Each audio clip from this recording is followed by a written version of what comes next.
meeting to order. We will have the Pledge of Allegiance followed by certification of quorum. I pledge allegiance to the flag of the United States of America and to the republic for which it stands, one nation, under God, indivisible, with liberty and justice for all. Thank you. We'll now have certification of quorum. Ms. Dodd? Yes, ma'am. Town of Ashland, Mr. Hodges. Here. Ms. Barnhart. Henrico County, Mr. Cooper. Vice Chair Rogish. Here. Mr. Schmidt. Charles City County, Mr. Atkins. Present. Mr. Patterson. Chesterfield County, Mr. Carroll. Here. Mr. Holland. Here. Ms. Schneider. Here. Dr. Miller. Richland County, Mr. Lyle. Present.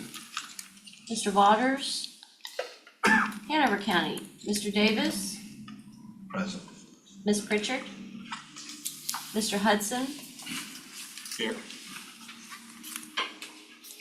New Kent County, Mr. Moyer. Here. Ms. Stewart. Powhatan County, Mr. Kinney. Ms. Morissette. Mr. McClung. Mr. Powers. Good job. City of Richmond, Mr. Addison. Ms. Jordan. Chair Newbill. Here. Ms. Robertson. Capital Region Airport Commission, Mr. Rutledge. GRTC, Ms. Torres. Ms. Adams. Here. RMTA, Ms. Dean. VDOT, Mr. Totten. Here. Mr. Riblett. Here. CTAC, Mr. Bunn. Mr. Martin. Department of Aviation, Mr. Harrington. Present. Mr. Smiley. DRPT, Ms. Dubinsky. Mr. Hudson. Here. FTA, Mr. Koenig. Federal Highway Administration, Mr. Nelson. Mr. Rucker. Here. And Ride Finders, Ms. Ruffin. Here. Mr. O'Keefe. That concludes the roll call for attendance. We do have a quorum. Thank you, Ms. Dodd. We'll proceed to, and if I'm correct, we do not have anyone who's requested joining us virtually, correct? Correct. Okay. So we'll proceed to review of the meeting agenda for today with an eye towards consideration for any amendments.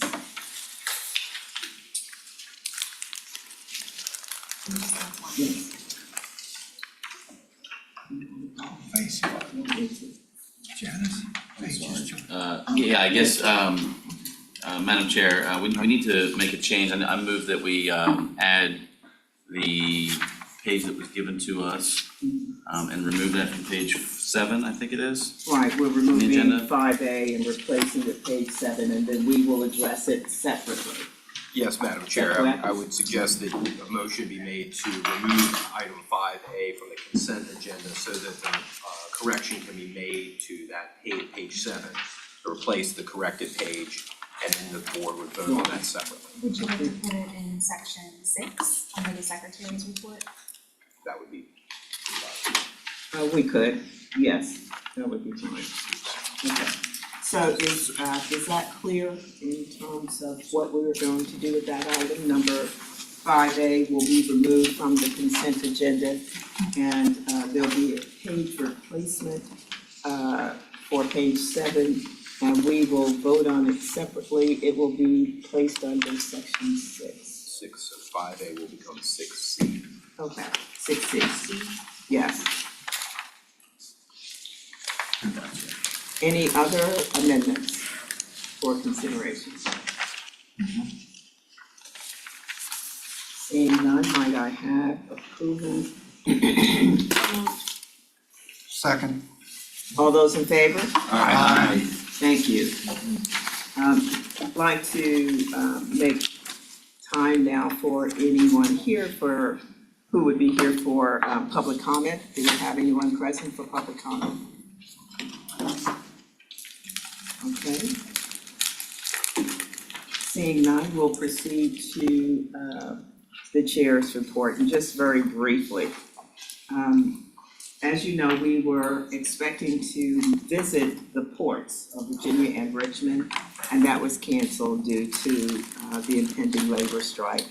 And so it's been postponed to allow for what we hope will the continued favorable negotiations. Plan RBA will be monitoring the situation for us, and we look forward to coordinating with the ports to reschedule that tour date sometime into the new year.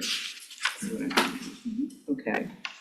Second item, Plan RBA staff are working with VDOT staff to put together a program focusing on 895 for the February policy board meeting. This is following a request for this topic to be addressed earlier this summer, okay?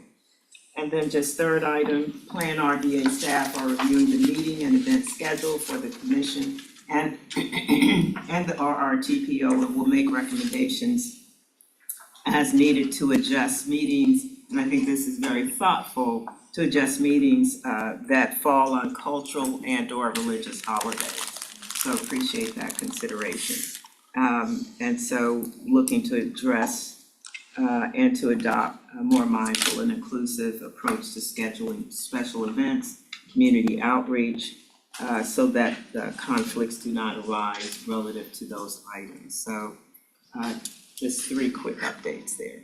Okay. Any? I have a question, Madam Chair, if I may. Yes, You said 895, addressing 895, and what are the ramifications of that addressed? Did we know at this point? That's it. I know they have a big toll out there, that's what I'm asking about. Yes, that was the subject that was Right. raised this summer. Exactly. Thank you, that's what I wanted to ask. Thank you, appreciate it. Exactly. It was from a prior, well, without being redundant, it was raised earlier as a desire to discuss. Yes, I appreciate that. Any other comments? Okay. So with that, let's proceed to the consent agenda, Ms. Shepherd. Thank you. So we've got now 5 items on the consent agenda, starting with item B, the minutes from September. And then we have 4 bundles of tip amendments that are included here. Mr. Bushing reviewed this with the executive committee this morning, but I'll just share that each of the bundles of tip amendments that are represented here are amendments to items that have already been, projects that have already been approved by this body. They're simply amendments to timeline or funding allocations, and so we felt in the interest of time, it would be prudent to include this in the consent agenda for you this morning. So they are included with detail in their packets, items by page number, and I'm happy to answer any questions if you have any, or our team can as well before you are ready to vote on the bundle of the 5 items included on the consent agenda.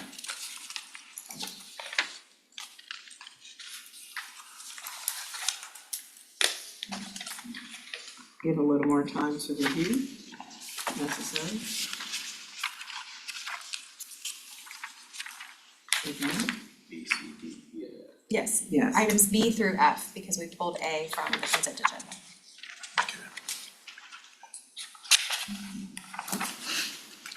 Any comments, questions? Madam Chair, I move to accept the consent agenda from B through F as stated. Thank you. Might I have a second? Second. Thank you. All those in favor? Aye. Any objections? Thank you. Ms. Schickel? Thank you. Dr. Newbill, we traded items this morning, so thank you for the update about the port tour. I'll skip to item B, and I will ask Janice and Sid to share a little bit about the progress that we've made to build the board and committee member webpage on our site. Yes, thank you. We have created a new webpage, a new page on our website for our board and committee members. It can be found, we're trying to make it as easy as possible to find. So at the top of the website, there's a menu there, and the second item now says board and committees. And when you click that, it basically takes you to a portal to 3 separate pages, one for the RRTPO, one for Plan RBA, and one for the CDTA. the CBTA is about to launch their own website, so that section may be changing or maybe will likely be just a link to their new website soon. But what we wanted to do was put everything membership related and board related in one place. Everything on these pages is already on our website under bylaws or membership or meeting information. But particularly for new members, we wanted them to be able to go find their orientation and find all the information that they needed about the board that they have been appointed to. So anyway, we'd just like everybody to take a look at that. Let us know if you have any suggestions or feedback, or any questions. And we have already shared it with our clerks and public information officers. We will be sending a link out to it at some point. We would like it to also be a resource to our member agency and locality staff. Thank you all for your work on that, appreciate it. Thank you. The next item, the new item 6C, Janice handed out this page that replaces page 7 in your packet. We noticed after production that the original page in your packet has a fourth column included that is populated with all zeros. And that was a carryover of formatting from last year's report format. The figures do not change, the bottom line, $3.2 million is not affected, but that column of zeros with a sum at the bottom of 400,000 isn't, the 400,000 isn't mathematically included in the figures, but it is confusing. So we thought it better to include this slip sheet so that it accurately reflects the report and the total numbers there at the bottom. Okay. This is a standard administrative item that we include on the agendas each quarter to report.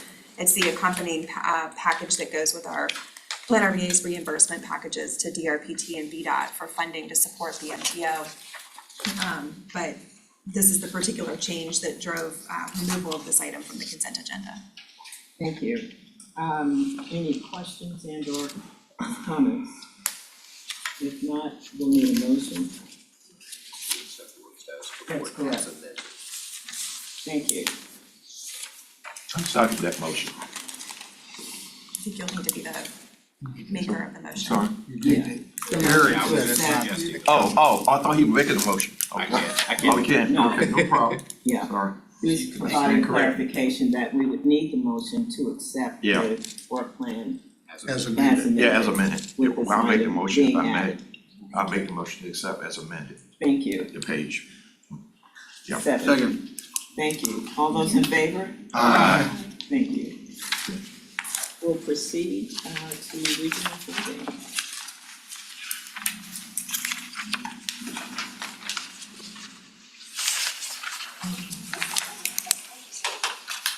Welcome, Ms. Ella. Thank you so much, and just 1 second, let me get this set up for everyone.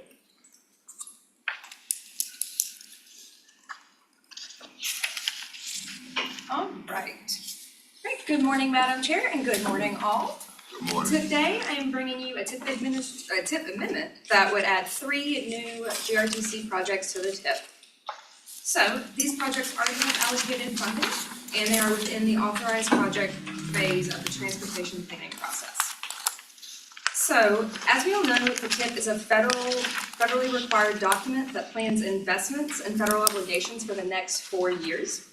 These 3 projects, GRTC 037, GRTC 054, and GRTC 062, are all receiving funding through the Federal Transit Administration's 5307 Urban Formula Grant Program. The 5307 program provides federal funding to public transit systems in urban areas that have a population of at least 50,000 for transit capital, operating assistance, and transportation-related planning. GRTC is making a request for this TIP amendment. All right, so I'm going to take a little bit of time and go through each of the project's TIP blocks, starting with GRTC 037. This project is estimated at $1.1 million and is funded through GRTC, DRPT, and federal funds. This project is to cover capital costs associated with the turnkey service operating GRTC's van pool. GRTC 037 is exempt from air quality conformity and is fiscally constrained. Our next project is GRTC 054. This project is estimated at $10.1 million and is also funded by GRTC, DRPT, and federal funding. This project provides funding for the renovation of GRTC's yards and shops. Renovations will include the installation of a concrete pad on the property for storage, for a storage shed, as well as improving the parking deck that is used by both GRTC's employees and for GRTC's fleet. GRTC 054 is also exempt from air quality conformity and is fiscally constrained. So the last project I have for y'all today is GRTC 062. It is estimated at $4.5 million and funded by GRTC, DRPT, and federal funds. This project is providing funding to plan and design a new parking lot in Henrico County as a part of the Western Pulse extension. Funding will be used for costs associated with National Environmental Policy Act review and 100% design. So GRTC 054 is not exempt from air quality conformity. However, in consultation with VDOT, the project has been determined to be not regionally significant, and therefore its conformity determination does not need to be changed. It is, however, fiscally constrained. So, today we are asking the policy board to accept the technical advisory committee's recommendation and approve these proposed amendments. Draft resolution is included in your packets on page 61, and I'll be happy to take any questions if anyone has them. Thank you so much. Yes, Mr. Hodges. There are a lot of numbers on this agenda, and I'm sort of a visual person. I intend to support the request, but I just made a comment, want to make a comment. If this is in the Connect RVA 2045 plan, it's helpful if there's a map, is where I'm headed, something. I don't know where the park and ride facility is in Henrico. Okay. And I wasn't clear from the paperwork where it was. It might have been mentioned, but anyway, there are some of us who are more visual than others, and it's helpful, just as a comment, maybe to use maps that you already have and maybe help orient us. And I can make that comment about other things on the agenda, but this is a good example. Vice Chair.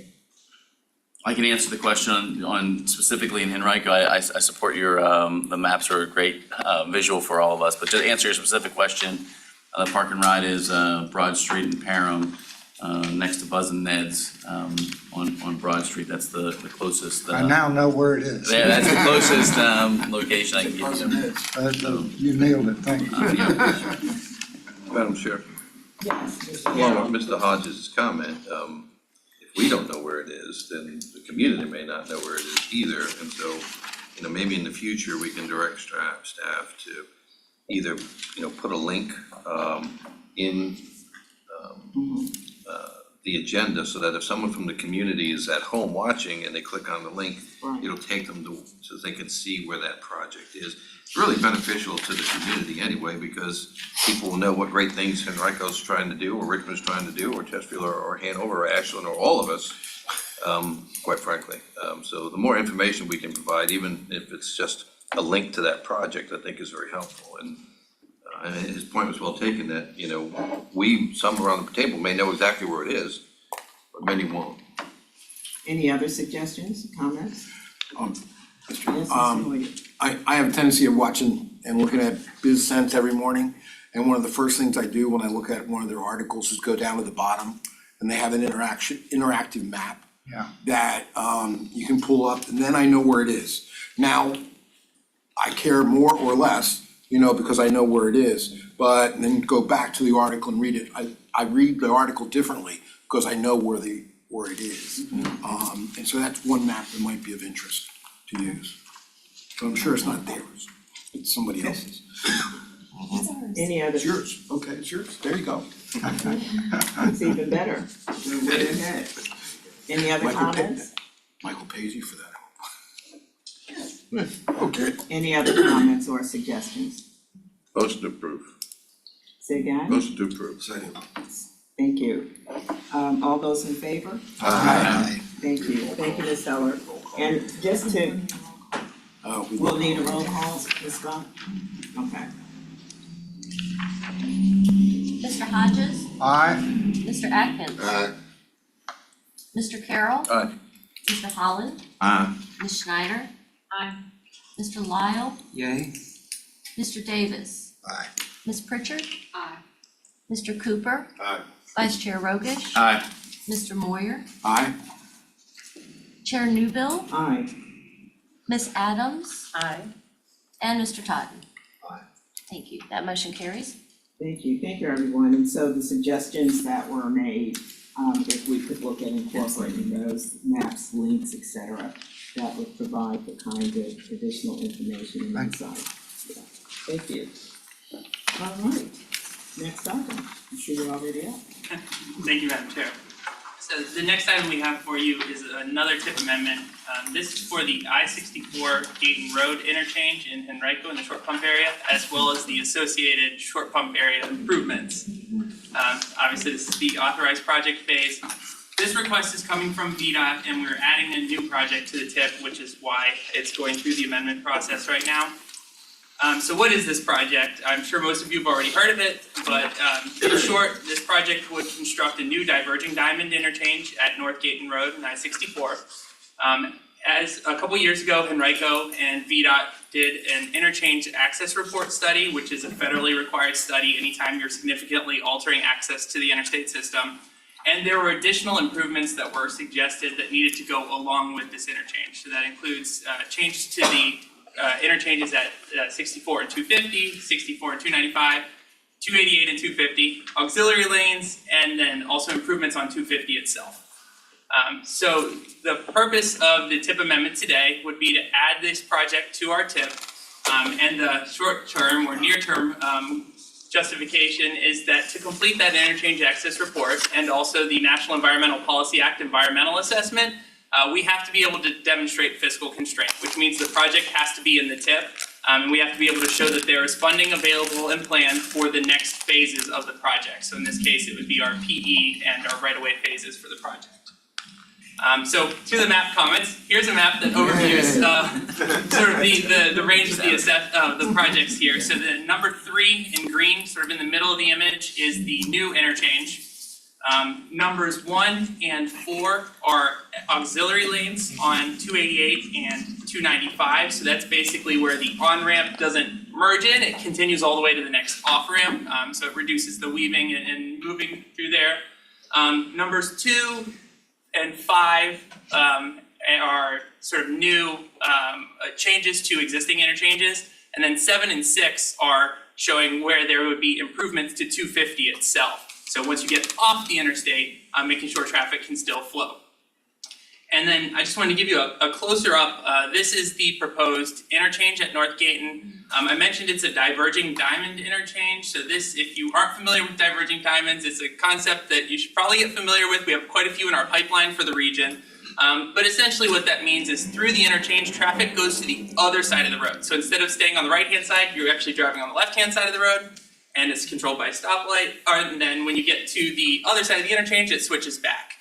The reason this design is something that we're seeing a lot more of is it's more efficient in terms of land use. It takes up less space generally.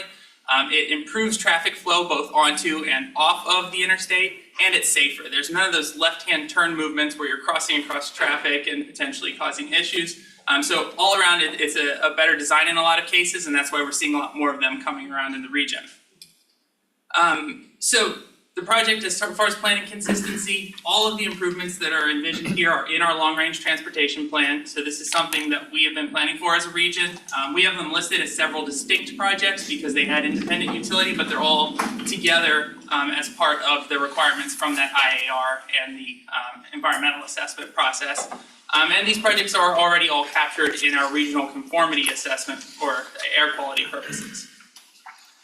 And then the final piece of it is really the funding strategy. So this is a large project, as you can imagine, total estimate about $330 million.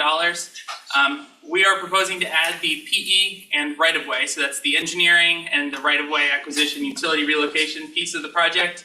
And this is all using non-federal funding, so there's no federal dollars proposed with this TIP amendment right now. And again, the purpose here is demonstrating that we have funding in place that can move forward the project and be able to wrap up those federally required studies and get the ball moving as quickly as possible on these projects. So the requested action today is for this board to approve this TIP amendment as requested by VDOT and recommended by the TAC. There's a draft resolution of approval on page 69 in your agenda packet. I'm happy to answer any questions you have about it. Thank you, Mr. President. Are there any questions? Madam Chair, I'm still acronym challenged, and so oversight is by NFO. So that's non-federal oversight.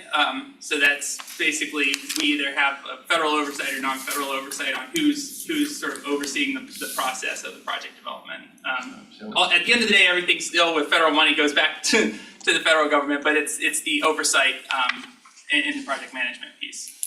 So if it's non-federal, In this case, I think it would be VDOT is the VDOT amendment. and I'm sorry, why wouldn't we say VDOT if that's who's gonna do it? That's a great question. I don't know. This is sort of standard across the whole STIP. And I think in most cases that it comes down to everything in the TIP and the STIP is this federal money or is it not federal money? Is it federal oversight? Is it not federal oversight? So that's why if we go back to the TIP block, we also see the funding is other because it's not federal. So we're just defaulting to it's something else. Okay, I'm just learning for. Thank you, Madam Chair. Any other questions and or comments?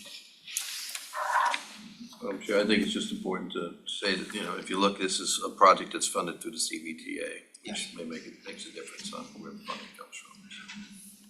Thank you for that addition. Any other comments, questions? Seeing none, might I have a motion? Move to approve this TIP amendment? Second. Do I need to do a voice count? Mr. Hodges, Aye. Mr. Atkins. Mr. Carroll. Aye. Mr. Holland. Ms. Schneider. Mr. Lyle. Yay? Mr. Davis. Aye. Ms. Pritchard. Aye. Mr. Cooper. Aye. Vice Chair Rogish. Aye. Mr. Moyer. Aye. Chair Newbill. Aye. Ms. Adams. Aye. Mr. Totten. Aye. Thank you, that motion carries. Thank you. Next item. Thank you, Madam Chair. So this next one is a very similar request. This is for the I-64 exit 211 interchange in New Kent County. So same thing, we're authorizing the project. It's a VDOT request and we're adding a new project. And very similarly, this is to help wrap up the interchange access report. NEPA is also underway and that's expected to wrap up in the spring. So this will support the NEPA process as well for the environmental review. This project, as I mentioned, there's several diverging diamonds in the pipeline. This is another diverging diamond interchange proposal.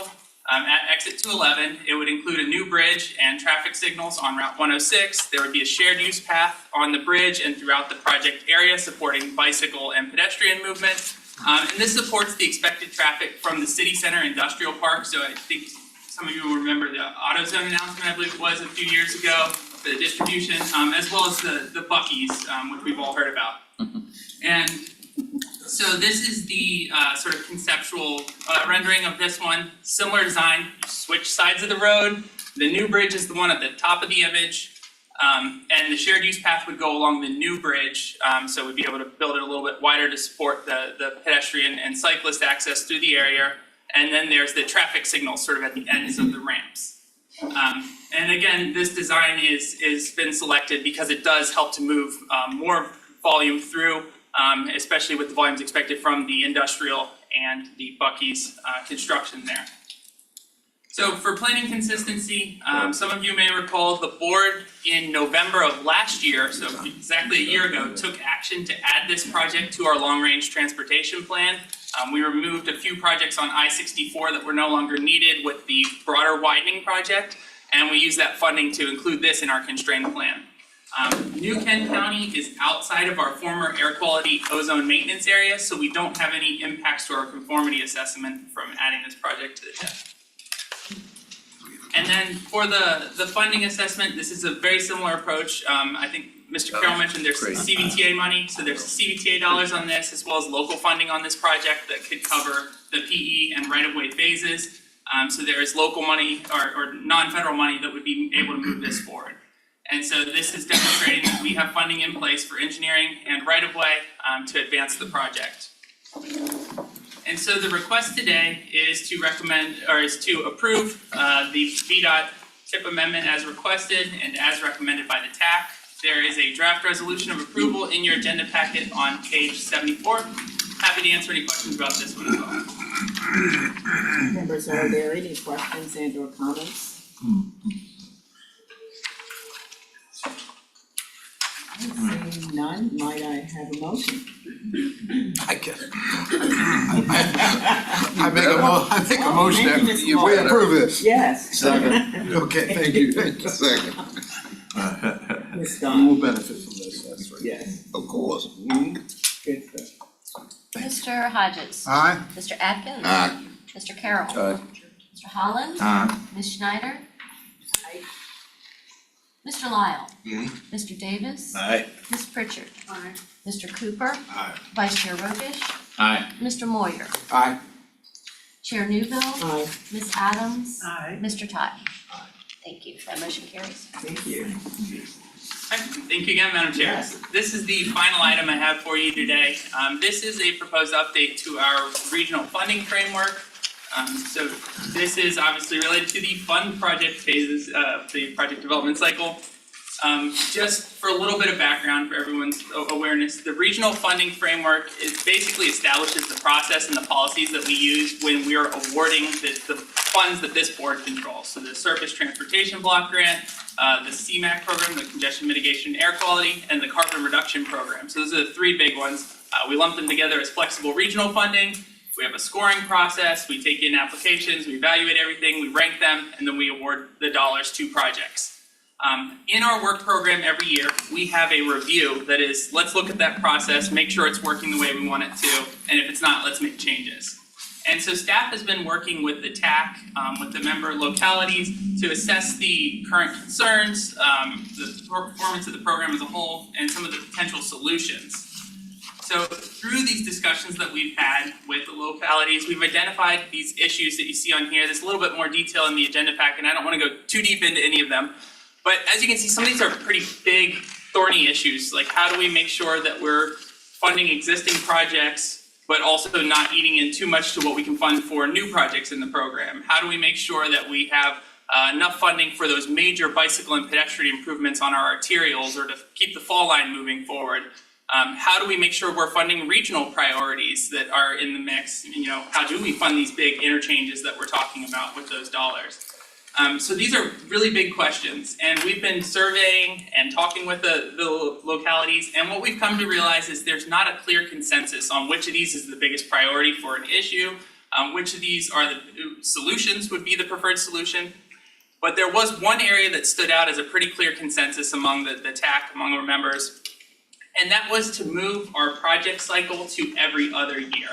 So the CVTA has done this recently. As you all know, Smart Scale is already on an every other year cycle. The Transportation Alternatives program that we run is on an every other year cycle. So most of the other funding programs that are out there are already on this every other year cycle. The purposes in doing this would really hit on a couple of these issues. It would reduce the time commitment that is both for your local staff and for the Plan RVA staff in scoring these. Each year we get about 34 new project applications, and we only award funding to 6 of them on average for $1.9 million each. So it's a little bit of money on a handful of projects with a lot of effort from both the localities and from Plan RVA to get through all that scoring.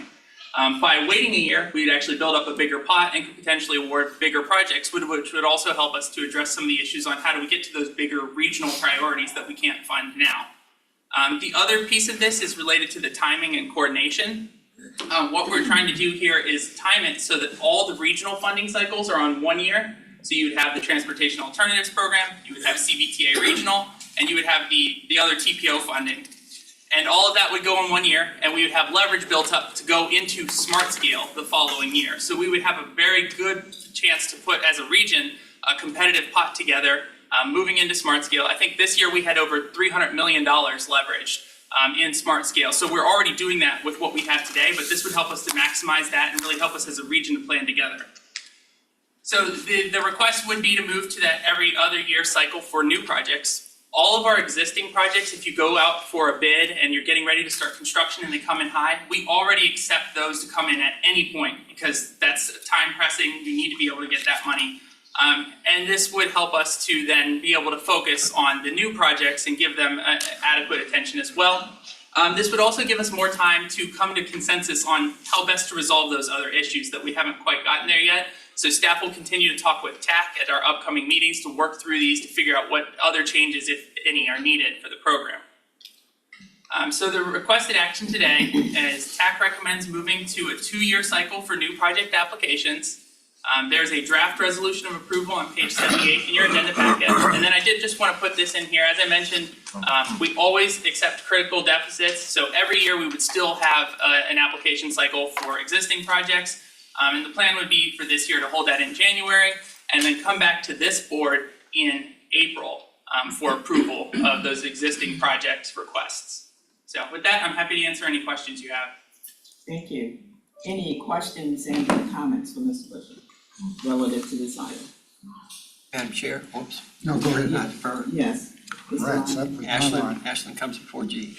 And Mr. Hodges. Mr. Hodges. Is there any downside? Yeah, that's my question. What's the con? Sure. So Sounds good.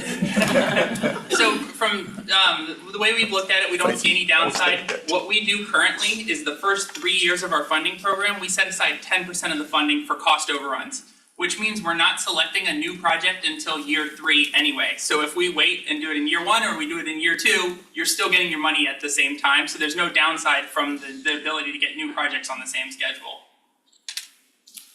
Mr. Thank you. Lyon, Mr. Hodge, did that address? Yes, Okay, yes. Mr. Thank you, Lyon. Madam Chair.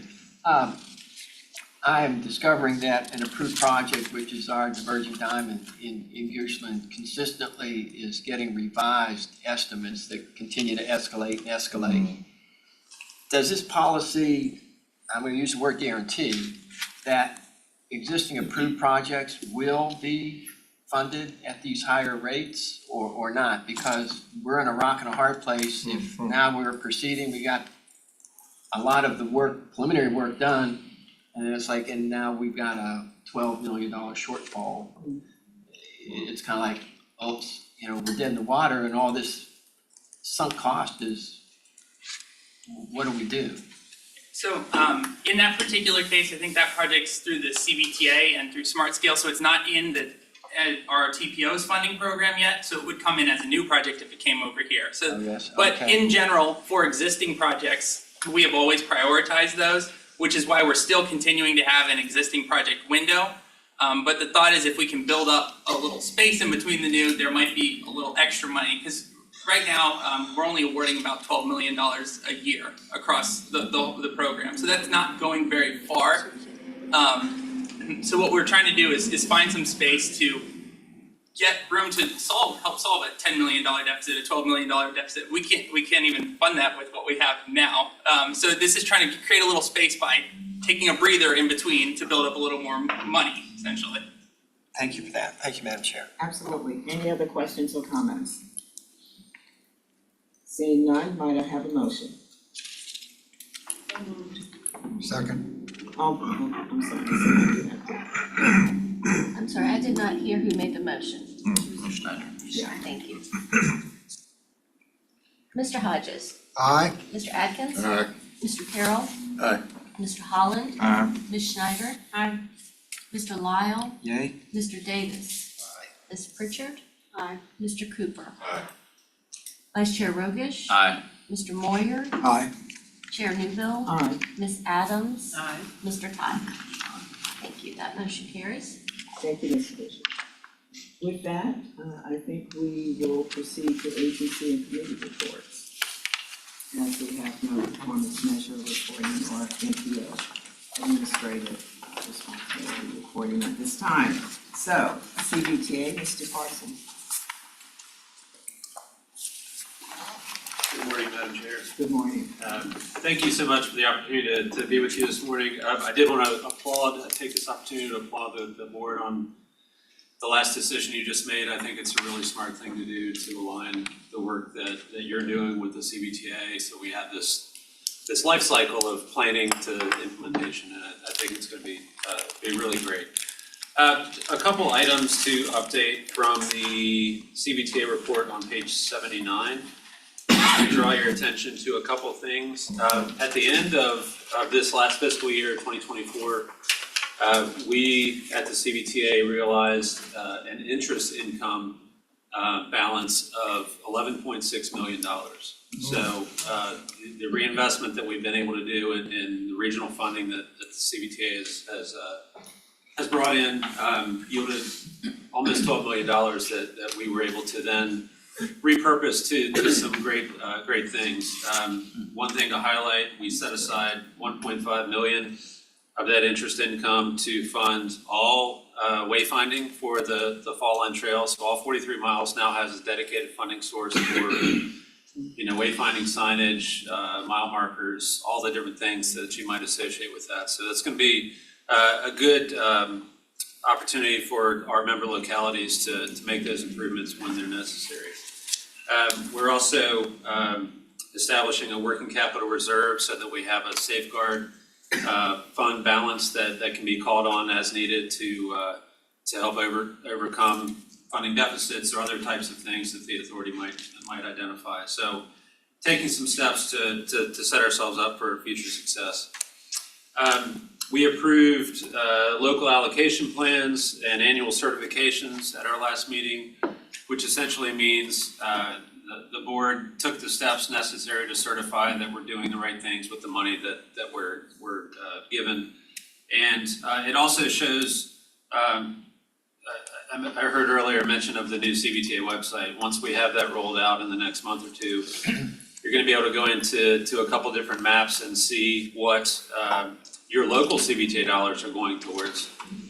In addition to just a table, which is what we currently produce, we're putting all that on maps as well, so that you can see what's been funded already and what the plans are in the future for both local CBTA dollars as well as the regional commitments.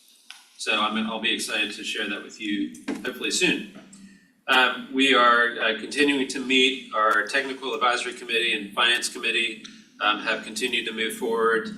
The finance committee shepherded an effort to start a bond validation process, which is essentially another safeguard, taking these small steps to make sure that the CBTA is in the right place to be able to issue bonds when it makes that decision to do it. We do have that authority by the General Assembly, so this is probably a 6-month process that will move through with the courts to make sure that when the CBTA decides to issue that everything is in place to make that happen. And I think that's a good place to stop if you happen to take any questions. One question, Madam Chair. Thanks, Chad. When do you envision the issuance of debt? Is there a time span y'all are viewing at this point?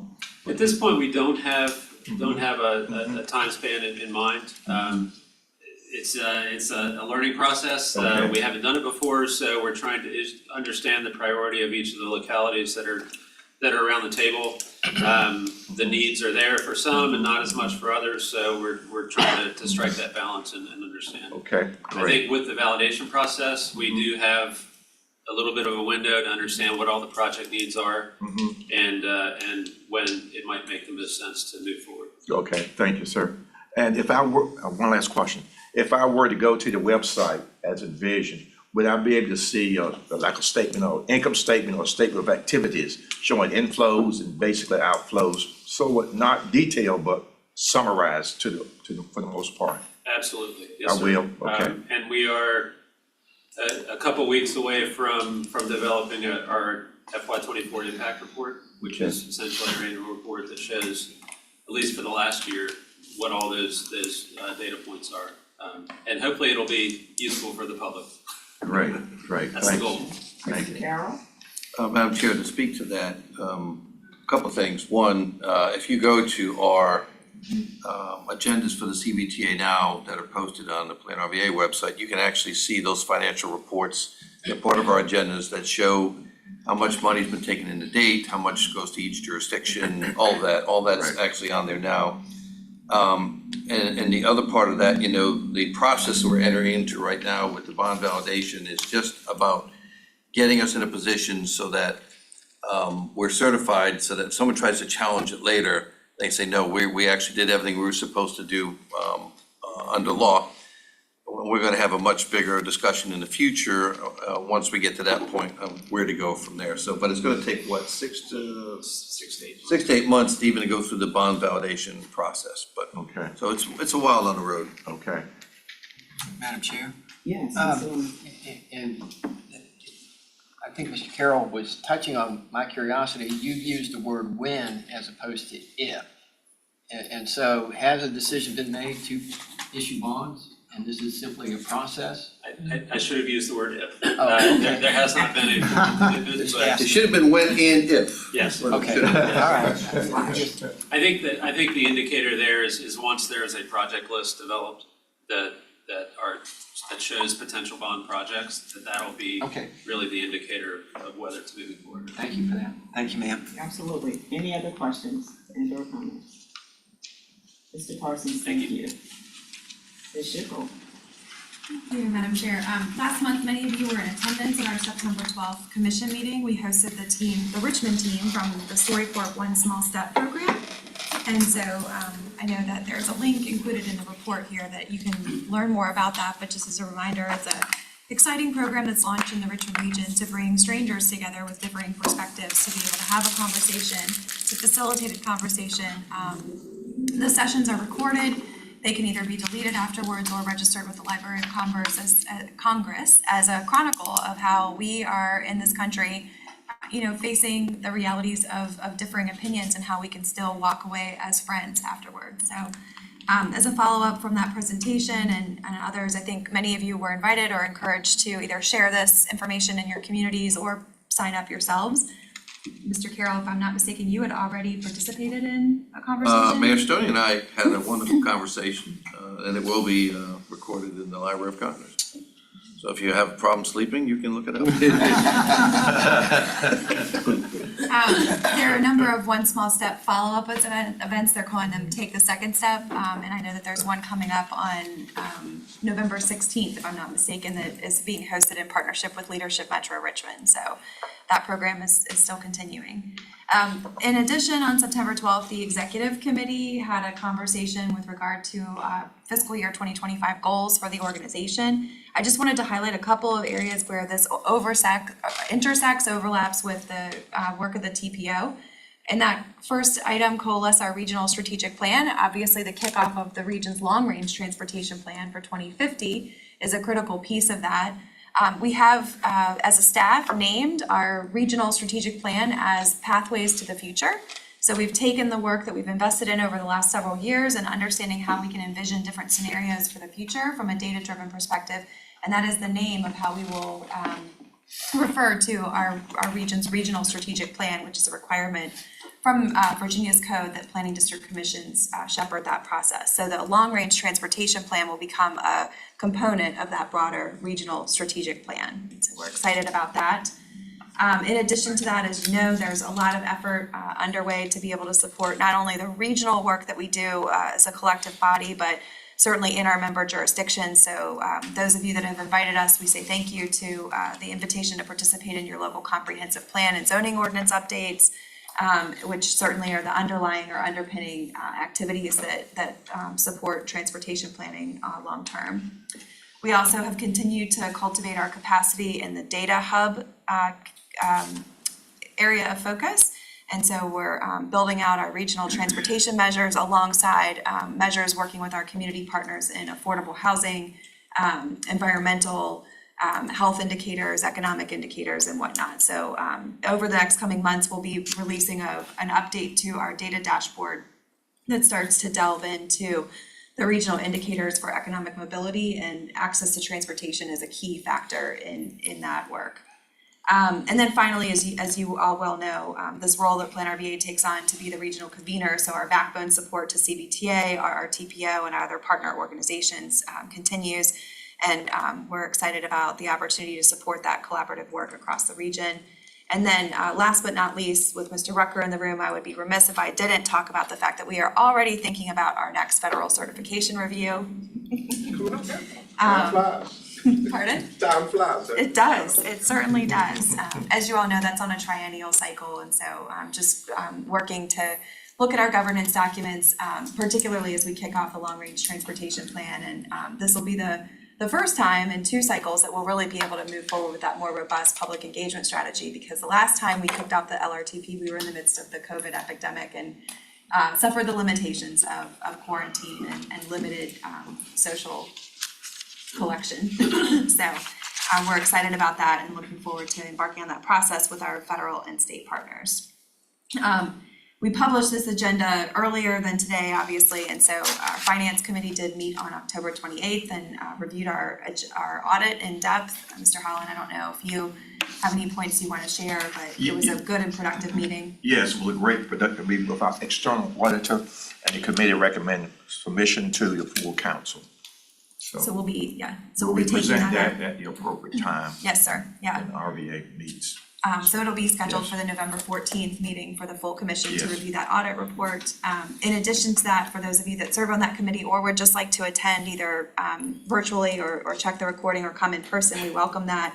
I do know that it conflicts with Henrico's State of the County event, so we are aware of that and apologize that we will not, I presume we will not see you on the 14th.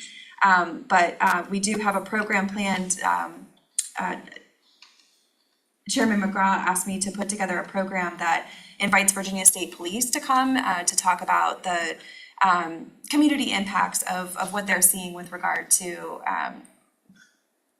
drug usage in the community. So I think you'll hopefully have an illuminating presentation, but then also plenty of time for Q&A and discussion with our representative from Virginia State Police to hear a little bit more about what they're seeing and concerns they have, or also needs that they think we could work collectively together to address any issues that we have from a drug enforcement perspective. Thank you. Ms. Schneider. Martha, I unfortunately was not able to make it. I was in Germany when you guys had your thing, but I did apply because you guys sent them. Wonderful. And do you know how long it takes for them to find someone? Because it's been over 2 weeks, I think. So should I follow up on the email or should I just wait? I don't think it ever hurts to follow up. I will say the expectation that was set in the presentation was that using that link would expedite in the match process.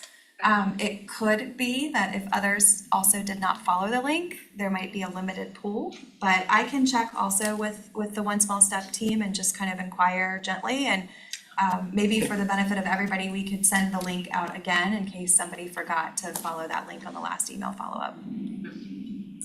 Any other questions and or comments for Ms. Schickel? Seeing none, we'll go on to GRTC, Ms. Adams. Good morning. Ms. Torres is normally here, but I'm happy to report that she had a healthy baby boy on October 21st, so she's busy, I'm sure. So we have been busy also in her absence. Last Monday, we started the Route 1 extension to Virginia Center Commons. And the importance of that is not just to access jobs and other things, but also to connect the Ashland microtransit link to fixed route service. So the citizens of Ashland now have access to our entire system that way. So I'm excited about that. And I just wanted to let you know, in the first week, we had over 1,000 people board just on that extension and over 1,200 to get off at that extension. So the service was needed and it is being utilized already. That was the first week. So excited about that. One of the other things that we have been doing is conducting microtransit link tours with elected officials. And the purpose of those tours is just to show them the impact and the benefits of that service. So those have been going well. Ms. Snyder and Ms. Gardner went, also Delegate McQuinn and Fowler. So we have been busy conducting those tours as well. And the last thing is our North-South BRT continues to advance towards conceptual design, and we've been working with our consultant and having a lot of public meetings with impacted neighborhoods. So we are continuing with that, and we had a successful open house at Main Street Station with over 70 participants that showed up. So that just shows that people are interested in transit and excited about this project. So we continue to work to analyze it and look at the public comments and try to incorporate those into design. Thank you. Congratulations, great news. Madam Chair, Yes. is it, I'm not sure what the protocol is to ask a question. Is this time or do we do it afterwards? Oh, for Ms. Adams, absolutely, this is time. Thank you, ma'am. I'm from Goochland, and so I'm always interested in how activity is on the single fixed route bus we have in Goochland. Do you have any information on how many folks are or are not using it? I've had citizens tell me it drives by multiple times a day and nobody's on it. And then I hear other people saying that it's got significant ridership, so. It does have ridership, I can assure you of that, and I can get the exact figures for you, I did not come prepared for that, but I do know that the Shelter and Arms employees are definitely utilizing that service, so. There's always two sides to a pancake. Yeah. I don't care how flat it is. Yes. But I'll be happy to get you the on and offs for those. Thank you, and Yes. then also with the micro, how would I get an invitation to come see? You don't, we have a high interest in that, in Goochland. Absolutely, I'll get with you after this. All right, thank you. Yes, yes. Thank you, ma'am. Absolutely. Any other questions for Ms. Adams at this time? Thank you, Ms. Adams. Thank you. Seeing none, we'll go on to VDOT, Mr. Totten. Thank you, Madam Chair. Good morning, members of the board, the committee, sorry. Just a couple items. Last month at the CTV meeting was a pretty busy month for the Richmond district. Lots of what I would call normal business, nothing of major significance to note, but it was a busy meeting. A couple of things to make you aware of, as you all are aware, we are working our way through Smart Scale Round 6. Currently, we are in the estimate validation phase, where staff is working with your locality staffs and the OIP team on validation of estimates. Currently, we are working through that process for 66 applications across the district. I do want to note that the Richmond district, as has historically been the case throughout Smart Scale, has the most applications going through review, 66 out of 273, representing about 24% of the statewide applications. So your teams are doing well, taking advantage of all those applications for our opportunities. And by and large, those applications, when they went through readiness reviews, have moved through with a lot of collaborative effort between the VDOT staff and the locality team. So thank you for that good work. The next big phase will be scoring, which should come out shortly around after the first of the year. We should see the draft scoring. So that's the next really big milestone to keep your eyes open for. A couple of project updates, if you will. Fall Line Trail, Design Build 1, which is of course in the northern end of the Richmond district. That is from the town of Ashland down across the Chickahominy and into Henrico. That is of course under construction. It is progressing well. We do see a targeted completion date of September of 2025.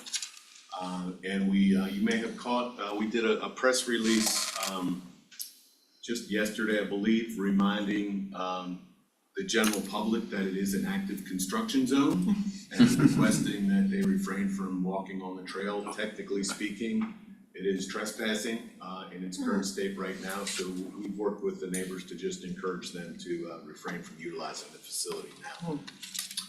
Design Build 2, which is the other end, beginning down in Petersburg and heading north across the Appomattox River into southern Chesterfield County. We have our procurement processes underway for that segment. We expect that in the early summer of 2025, we'll have an executed contract in hand and be moving forward with the design services. So stay tuned for more updates on that in the coming months.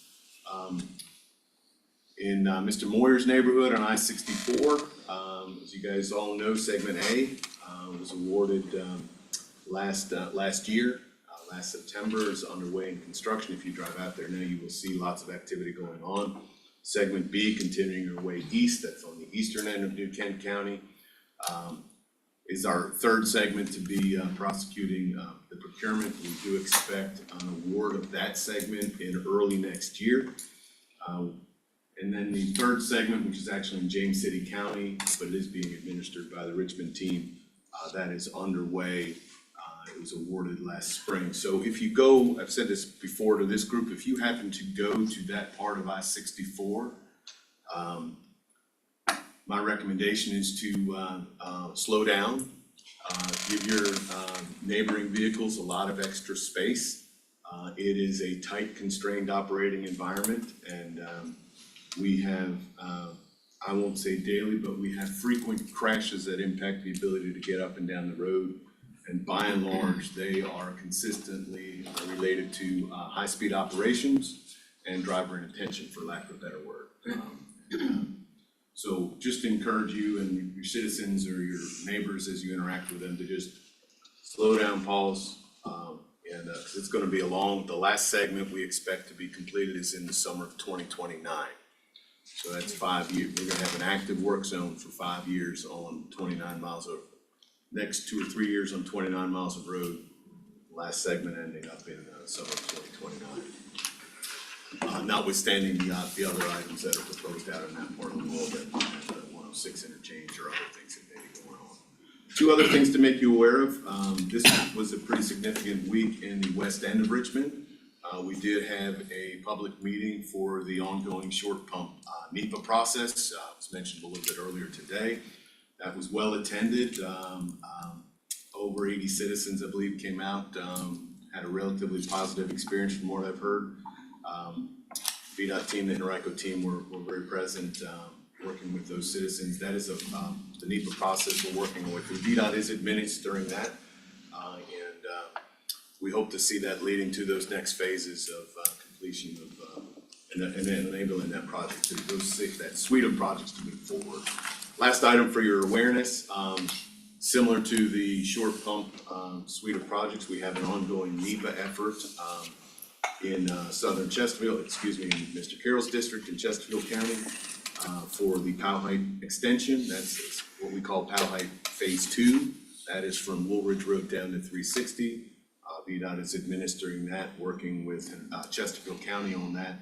There's currently a public information meeting set for the 7th of November. That's next week.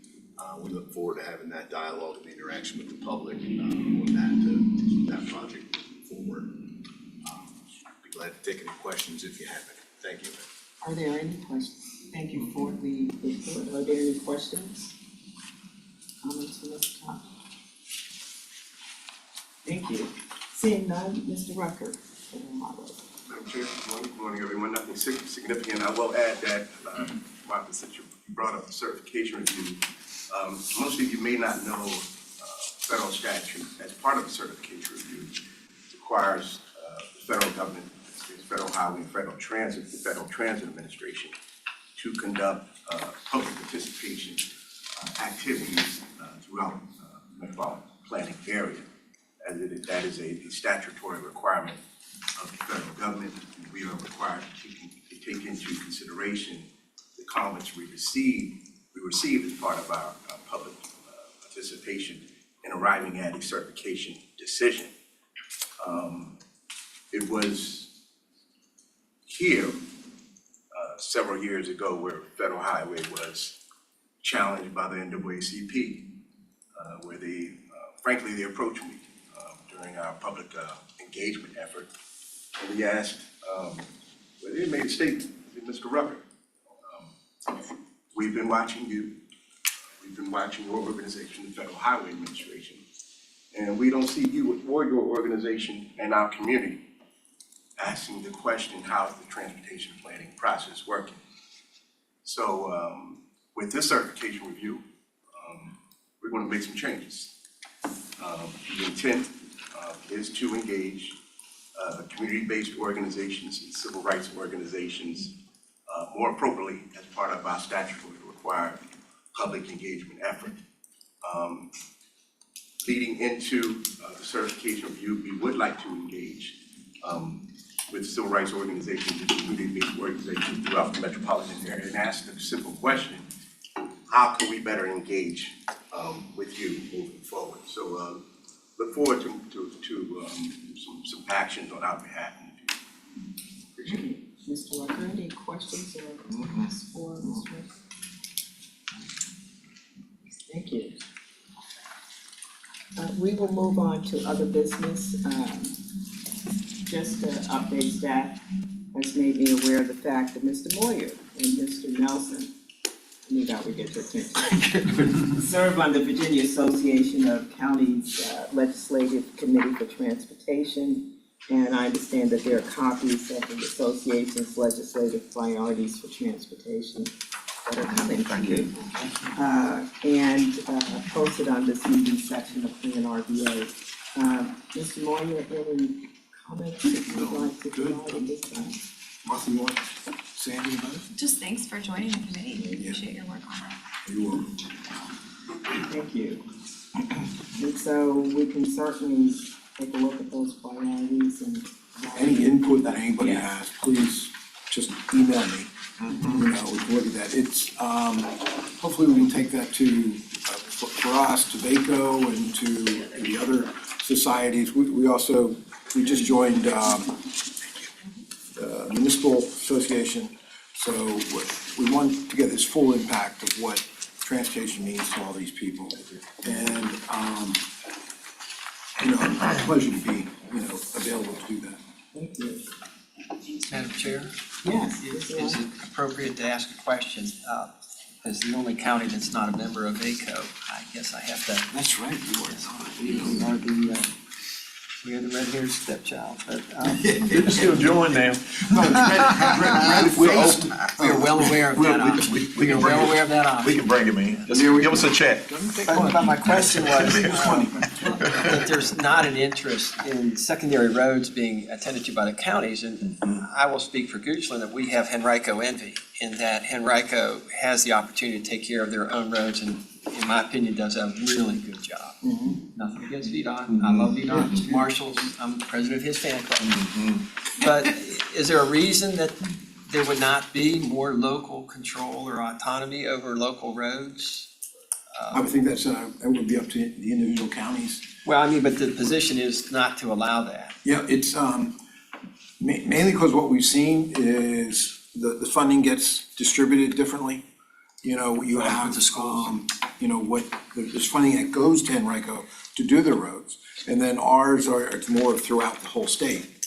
And it was able to, do our roads. And I think the priorities are in that 6-year plan that VDOT has, is able to, you fit your priorities into that. And there actually was just, last year, the rural roads initiative that was passed for VDOT roads that are not already paved. I don't know if that's what you're asking about or not. No, just, we sometimes need a turn lane or something, and we go hand in hand and ask VDOT to get on the waiting list, and if we had the opportunity and there had been a funding stream there, again, I just referred to Henrico doing such a good job with what they do with and they have that ability, and the rest of us don't. We may have to look at that, because we have some stuff too that, funding might be coming from other sources that could get things going a little quicker than with VDOT. So I don't think that's carved in stone. All right, well, thank you, I appreciate it. Mr. Gregory will provide some additional comment. Thank you, Madam Chair. Mr. Lyle, to answer your question in part, in the early part of the 20th century, there was legislation in Virginia that's commonly referred to as the Byrd Act, which resolved the construction and maintenance of highways and how that was going to be done. And basically, for lack of a better word, a deal was struck that that provided authority for VDOT, for the state, for the Commonwealth of Virginia, to oversee the construction and maintenance of the secondary road system, the highways and byways in Virginia, for all of the communities in Virginia. Two counties, not all the communities, counties in Virginia. Two counties in Virginia exempted them, took the option to exempt themselves from that legislation.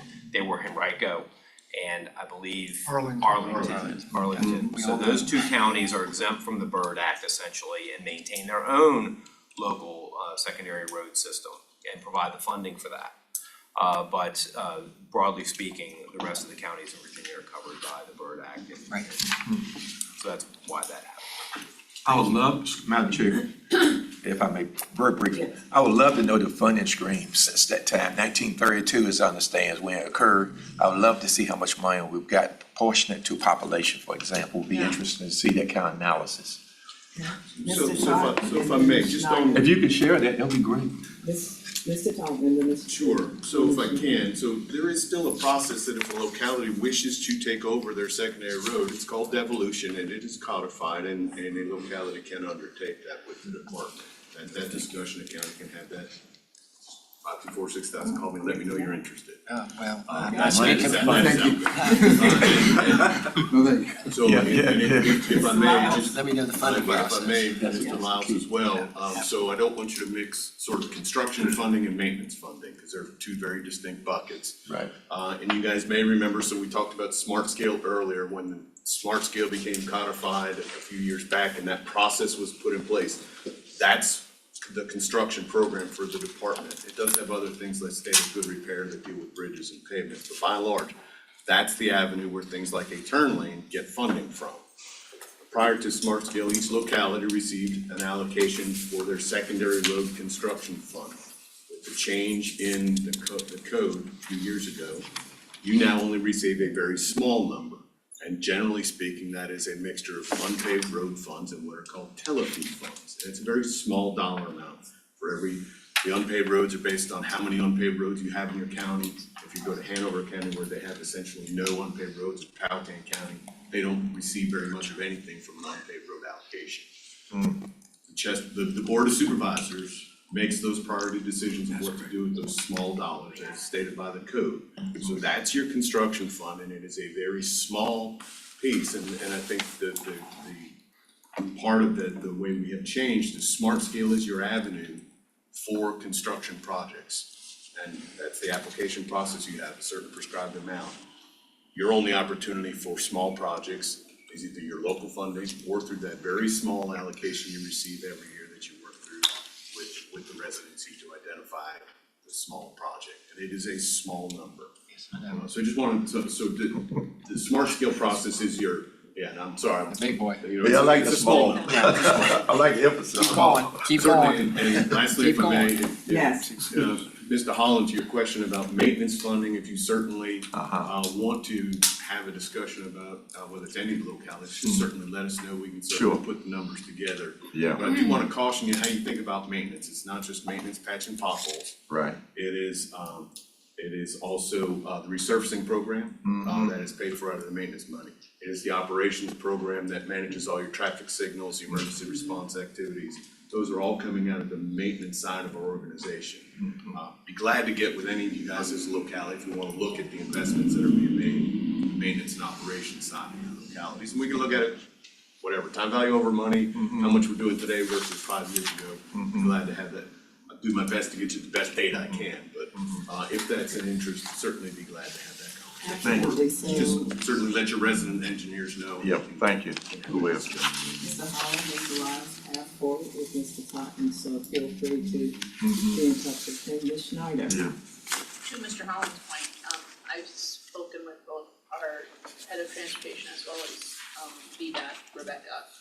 And my understanding that the amount has not increased since she's been there for 5 years. So we have to be really careful how we say that. So her residency budget maybe hasn't changed. But if I use the resurfacing program, Okay, this year, I think it's $25 million being invested in resurfacing, also a maintenance investment.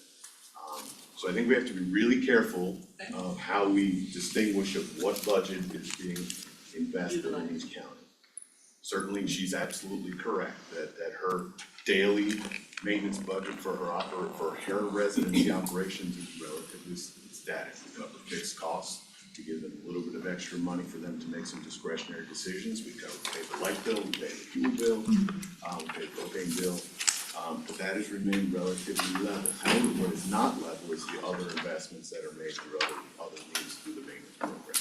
And again, I'd be glad to have that data with you, glad to get that with you, because I think folks get really sort of, really want them really quick. There's multiple ways we invest dollars.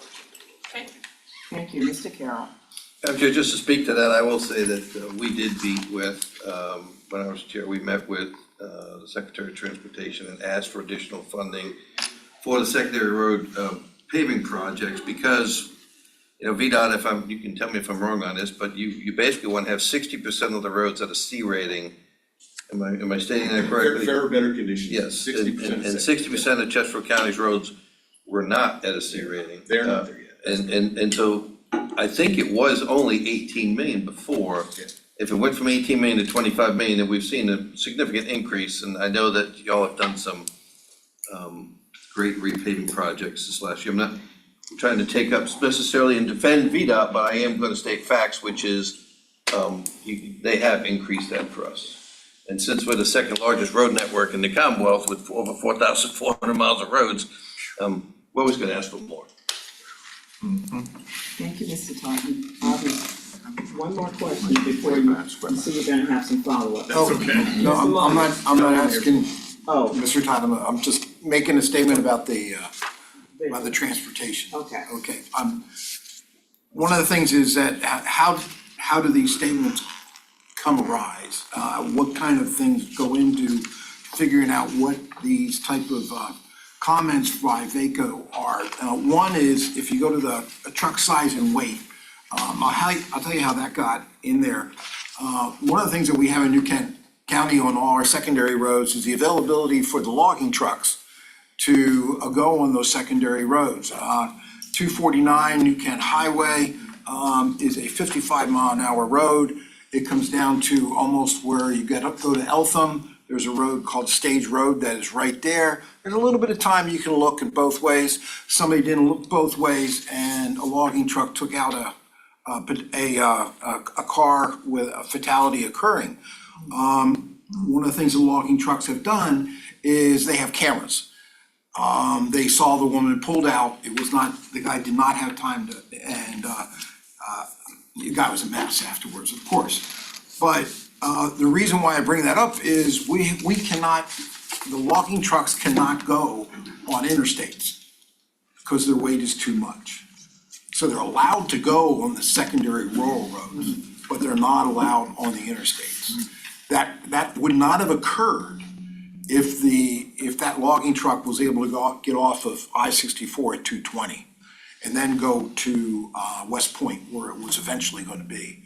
So that's one of the things that we've put in this to make sure that federal government knows that we have restrictions on their roads, but there's no restrictions on our roads. And we'd love to get those logging trucks off of our roads. And that would be one way of doing it, being able to increase that weight restriction. We had one comment on that was a logging truck driver made a mistake and got on I-64. And of course, he pulled into the weigh station, he got a $1,200 fine. So that was the last time he did that, okay? So that's kind of the story behind why something's in here, okay? Thank you, Mr. Mayor. Good. I would like to just go back to reports. I did not see Ms. Dubinsky, and I didn't realize that we had a representative from DRPT present. Hudson. Great, thank you, Madam Chair and members of the board. I do not have any significant updates to share with the board at this time. Great report. Thank you. Just wanted to at least give the opportunity. Madam Mayor, may I? Yes, Ms. Adams. I have the answer to Mr. Lyle, since he asked it in There front of you group, go. I would like to give him Ye shall receive. Yeah, good staff. So the average boardings per month is 471. The highest month thus far has been July with 615 people boarding. And as far as the lighting, the average is over 1,227 per month. Yeah, And the highest was July. The lighting? Alighting, that means people getting off, I'm sorry. It's Okay. on and off, that's Very the term, poetic. boarding and alighting. Very poetic. And tell me that number The again, off count is, please. the average is 1,227, and the highest month was July with 1,567 people getting off in Cushing. And I can send you each month, so you can see it month by month. I accept. Okay. Nice. Thank you. Thank you, Ms. Adams, for that follow-up and the additional follow-up that we'll provide. With that, we'll move on to any other business items. I do have one comment relative to our next meeting. Madam Chair, I'd just like to make one comment. I see on the positions, we have airports. I'm pleased to report that Senator Warner will be coming to the Richmond International Yes. Airport tomorrow afternoon with a big check. So I told him, come anytime he like. And is that an invitation to members of? If you want to come, you may come tomorrow afternoon at 1 o'clock. Okay. He'll be Kings, at the Kings Corner Richmond Barbecue? Oh, Richmond, I'm sorry. I thought you Richmond said International Chesterfield. Airport, yeah, Richmond International Airport. Okay. Yeah, no problem. Thank you, Mr. Holland. Just a last item for me, staff will be coordinating, the chairs of RRTPO, Planning District, and CBTA to finalize the agenda for our joint annual meeting, that's scheduled for December 5th. Right. And, we have changed the schedule of this event to coincide with the end of the year rather than our fiscal year. The meeting will include, I'm told to, encourage everyone full breakfast. Yeah, that was my point. Yes, thank you, Martha. And more to come in terms of that meeting. Okay. With that, if there are no other questions, comments, suggestions, recommendations, announcements, I'd like to say for those who will be celebrating Halloween, have a happy and safe Halloween celebration. And for those who are not, have a great respite moment. Yep, great, well do.